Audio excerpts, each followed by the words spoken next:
on Friday night, while most of the mainstream media was focused on Joe Biden falling off of a bicycle, that's like literally wall-to-wall coverage all weekend. Joe Biden on his, was it like a Father's Day drive or birthday? I don't know. Father's Day bicycle ride. He fell off. Everyone was focused on that. But instead, there was something that actually happened on Friday, which was really important, which was a new round of state-sponsored censorship coming out of the White House. Now, I think we've warned people on this show about this, right? The Disinformation Governance Board, right? We talked about this here on the show quite extensively, and how we pledge not to use that word when we evaluate stories. We will never say to you that's disinformation. That is for you as the recipient to decide. We don't say what's true or what's not. We only present what's being reported. But go ahead. So no, I mean, we talked about it quite extensively, how this type of censorship was coming, right? You and I both have talked about this on the show, and we also have, sorry, middle camera there, sorry. There we go. We talked about this here on the show. Get off me. Just get that camera. Yeah. When I'm doing this, I'd rather see us. So we've talked about that here on the show quite extensively. This idea that the White House is now clamping down on speech it doesn't like, state-sponsored censorship of speech, right? And then, of course, we also warned you in the wake of what was happening in Buffalo, right? The Buffalo shooting. Yes. What happened after Uvalde, right? That you were going to see attempts by politicians to clamp down on personal freedoms by trying to censor speech. So we even warned you. We told you this was happening up in New York, right? Governor Hochul up in New York, Hochul, censor and basically saying this is where he was radicalized online. So we need to make sure that social media companies are censoring certain speech. And here's how the Daily Beast, which is actually a surprising opinion piece in the Daily Beast, the Clinton funded and run board of the Daily Beast. Censorship won't stop racist extremism. It'll just hurt the left. This is a Ben Sturgis piece in the Daily Beast. And he's absolutely right about it.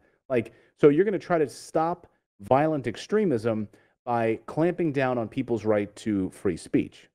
Right. Hateful speech specifically, right? And again, we come back to what is protected speech. Speech that incites violence is not already protected. You are not allowed to do things like that, right?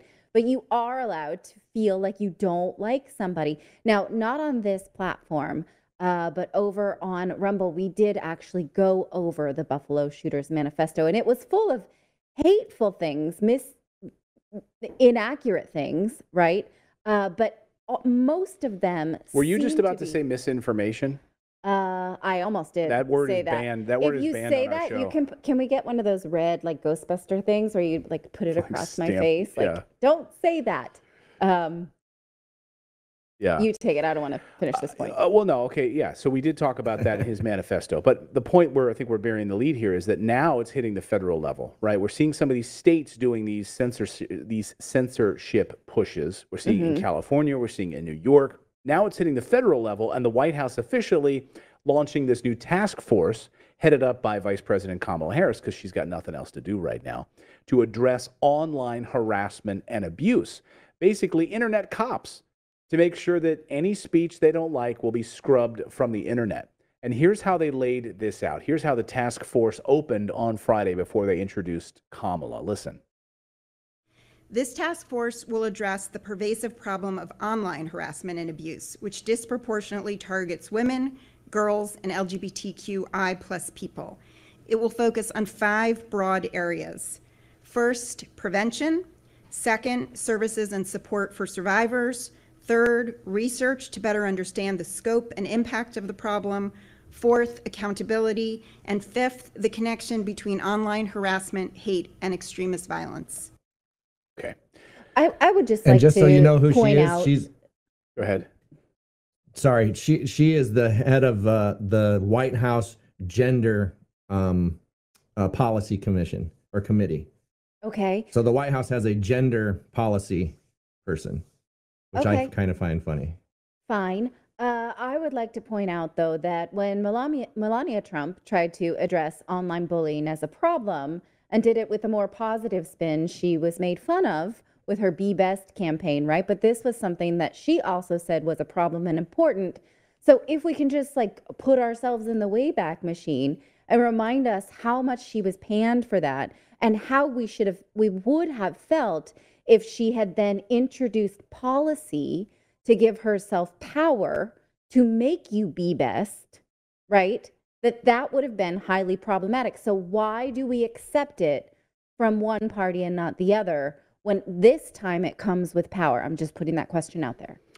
Well, I think, well, let's go through it, because here's when you actually get into the details of it, that's where it's problematic. I mean, in the same way that we're looking at Governor Hochul of New York, Hochul saying that we're going to lean on social media companies specifically through policy, that there's certain things you can and cannot say online. So here's our fearless leader. Here's Kamala Harris to break it all down for us. She talks about her history as a prosecutor in California. Right, but let me just nail that point back a little bit, because Melania's intention was the same, right? Prevent online bullying, but she did not incite any rules. So this is not new, but when Melania tried it, it was just like, oh, look at her. She doesn't even speak English. It's a silly, right? Well, and it was a lot of people pointing like, well, what about your husband? What about Trump? Right. He's a bully online, that kind of thing, right? But at the very least, the intention was just like, hey, let's elevate ourselves, not let's create policemen to make you behave the way we want you to. Right. Or we're gonna selectively choose certain speech which is acceptable by our group, our politics. Right. It's more of it was more of a mission than a policy. Yeah, it was like, let's be nicer. Like, we have a policy on this show, right, which is don't be a dick. Like, that's our policy. Like, if we all just like lived our lives like by not being a dick to other people, don't be a D, right? Just don't be a D. Yeah. Right? Don't be a D, and that's a good way to live your life. So if you're in traffic and like people are moving along and someone's trying to merge, don't be a dick. Just let the person in. You're going to get anywhere sooner than that person. Just be like, unless they do not comprehend unless they don't comprehend the zipper formation. If there's like one car in, one car in, and they're trying to be 3 cars in, I am sorry, I can't do that for that person. Yeah, the 3, like, it's one at a time. I get it. But like, just be nice. Just be nice is kind of where Melania was coming, but not any like specific policy. So anyway, here's Kamala Harris. She came out to break it all down for us. She talks about her history as a prosecutor in California, going after companies that allowed cyberbullying on their platforms, and she won. And she talked about what an uphill slog this is. Take a listen to what she said on that point. But this kind of justice is still so rare because many of our laws have not caught up with the advances in technology. So as a United States Senator, I introduced legislation to make these acts a federal crime. And thanks to the recent, and our president, Joe Biden, and the recent reauthorization of the Violence Against Women Act, for the first time, cyber exploitation victims can sue their abusers in federal civil court. And this is progress. Yet, we still have so much more work to do. So that's progress. So now you can sue people in federal court. Kamala talks then about how the internet right now is a breeding ground for hate. And here's how she lays out what's going to happen in this task force. Listen. And we continue to see how some acts of mass violence, the most recent included, have followed expressions of online hate and abuse. The white supremacist who murdered 10 black people in Buffalo, New York, was first radicalized, by all accounts, online. Hate has become so common on the internet that as a society, it's kind of becoming normalized. And for users, some might say unavoidable. So, I mean, just throw this out there. I mean, like, how is this any different than it's amplified, of course, by social media, right? So what they want to tackle here is policing certain speech, being able to sue for certain speech, all of these things that they laid out in this task force and went through, like, what does online harassment look like, right? Stalking, harassing, those are all existing crimes. So I'm just confused and the as way to that where they referred to some of it.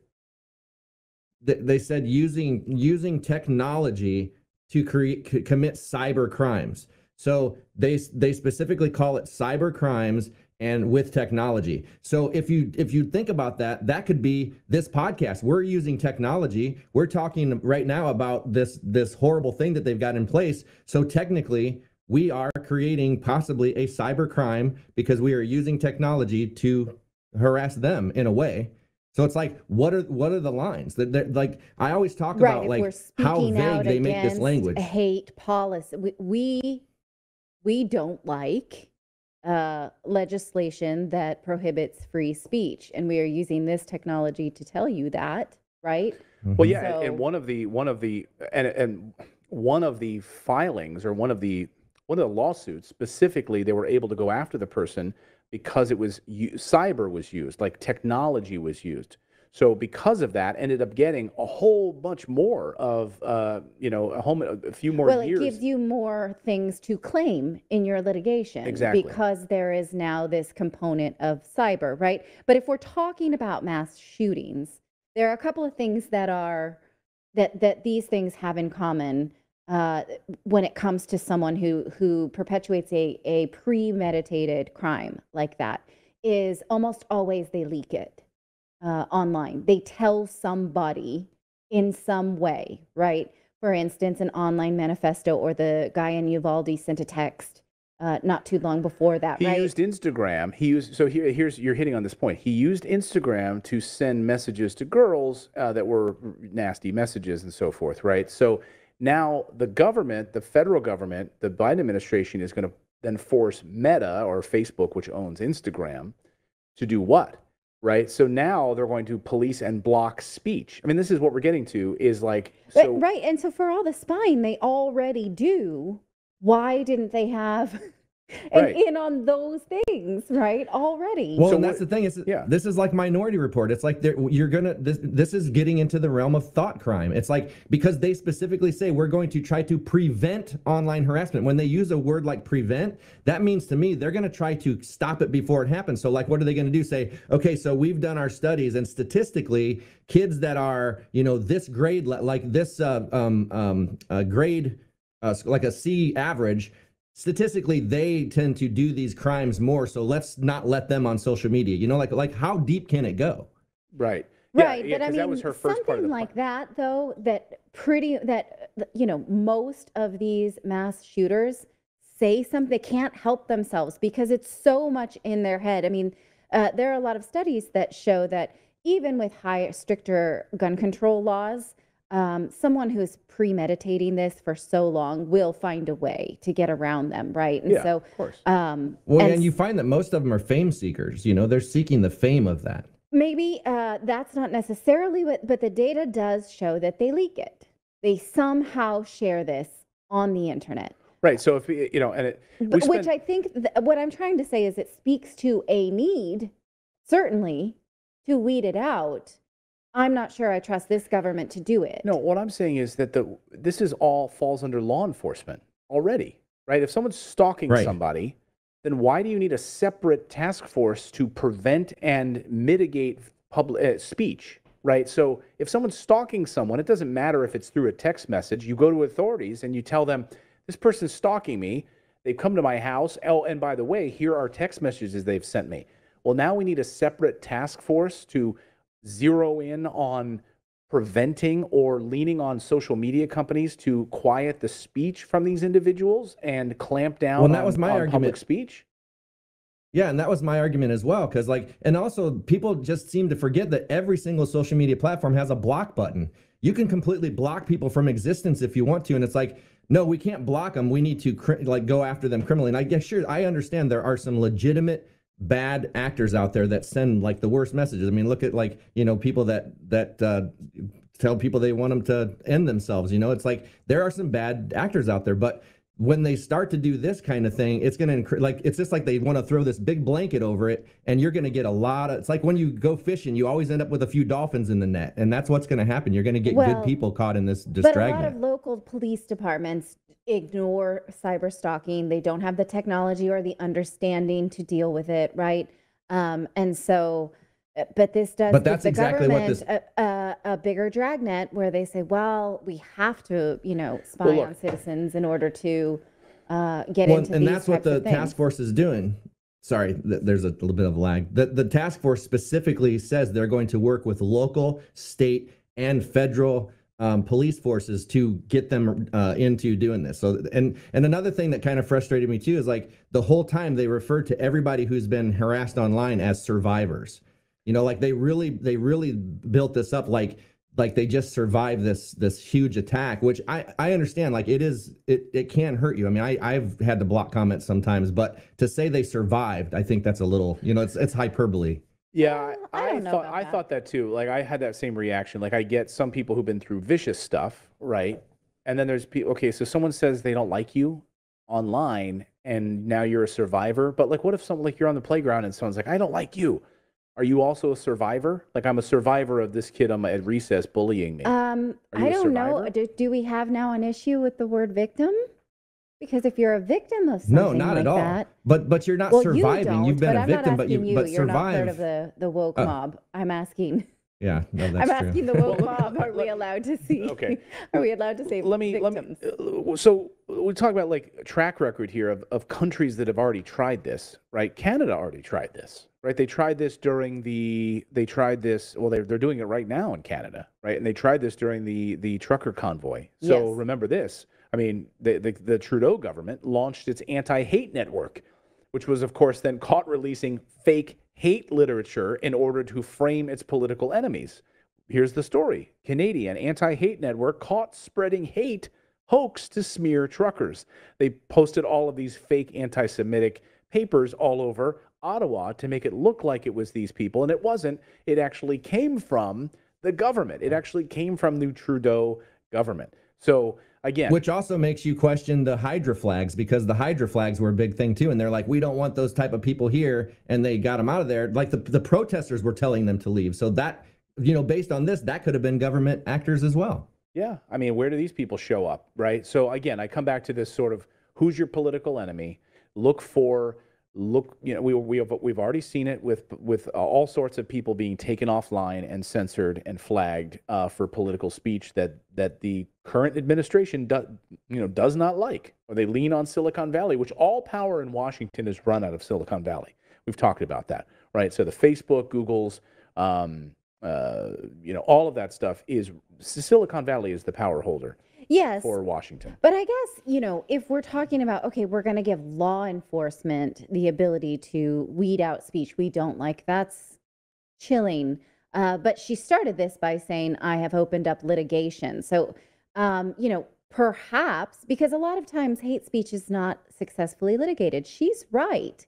You can say all sorts of crappy things about people on the internet. We ourselves have tried to prevent that. And the law is very toothless when it comes to that. So, I am more for letting the courts decide what is hate speech and abuse. And than defamation and all of that. All of that stuff. Defamation. I mean, the Johnny Depp trial, in my opinion, strengthens defamation laws in a ways that it was previously quite weak. And so I am more comfortable with that than I am letting some sort of task force of the Biden administration take Well, and control social over media what you could could be a say little on the bit- internet. And social media could be a little bit more proactive and letting people know, hey, you've got a block button. If you feel like you're being threatened, you feel like somebody's doing something to you, block them, because you literally can block them from existence and never see another post that they post out there. Now, yeah, you'll still have the things they may have said in the past, but like we have the power of self-governance on all of these platforms, and people don't. I mean, I use it if I have to, and if people use that, then we don't need the government getting involved and deciding what a subjective thing like hate speech is. Right. Yeah. Yeah. If you're on Twitter and you don't want to see people saying hateful things about you, that's very easy to turn that stuff off, and block that stuff. I The agree. cool kids know that. Here's a tweet. I like this. Speaking of tweet, well, you've done such a star-spangled awesome job at the territorial border turnstile, which is just a disaster at the border, right? Imagine what wonders you can do labeling critics enemies of the state. Again, Minority Report. yeah, this administration I can't think of a success, to be honest with you. I mean, and I'm a fair-minded person, right? I can't think of it. So now you're gonna you roll out the Disinformation Governance Board, which gets vilified and is on pause, right? And now you're rolling out this, which is to me just another species of the same thing. So now what? And so you're seeing this from blue state Democrats and governors pulling out these censorship laws in their states, and now you're seeing it at the federal level. Let us know your thoughts on this. Well, in the chat below. And really quick, I just want to point out too, really quick, that 9 other agencies are involved in this. So it's the task force along with 9 other agencies, which I guarantee that governance board's probably part of this. The Department of Homeland Security, oh, sure. We don't know who all is part of it, but I know the that's Department of Homeland Security is in the middle of it. Absolutely. We want to stop that. We want to prevent what we saw in Buffalo. So we're going to be censoring all that speech ahead of time. All right. Well, we can all start by being nice to each other. Because we need to practice if that's going to be the law. Thank you so much for subscribing to our channel. We've been banned, we've been blocked, we've been censored. That's why we started our own website, to stay connected with you for free. That's right. So head on over to redacted.inc and make sure you're connected with us. You can sign up again at redacted.inc, not .com.